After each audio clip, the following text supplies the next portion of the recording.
ఇప్పుడు ఎవరిని ఊరేగిస్తున్నాడు?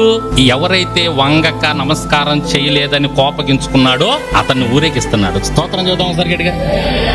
ఎలా దేవుడు మార్గాలు తిప్పాడో చూసారా? నిద్ర పట్టకుండా చేసి, రాజ సమాచార గ్రంథం చదివేటట్టు చేసి, అది తీయగానే మొరదకై పేరు వచ్చేటట్టు చేసి, మన జీవితాల్లో కూడా మన వెనక దేవుడు ఎన్ని మేలులు చేస్తున్నాడు కదండిట.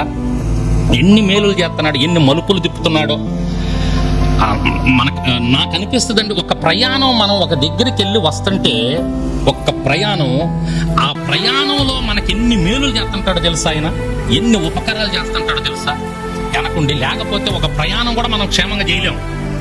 మనం ఇంటి నుంచి బయట అడుగుపెట్టి ఒక ప్రయాణం చేసి మరలా మనం మన ఇంట్లో కొత్తన్నామంటే, ఈ మధ్యలో దేవుడు ఎన్నిటిని ఆపుతున్నాడో, ఎన్ని ప్రమాదాలు ఆపుతున్నాడో, ఎన్ని మరణకరమైనటువంటి పరిస్థితులు మన దగ్గరకు రాకుండా దేవుడు ఆపేస్తున్నాడో.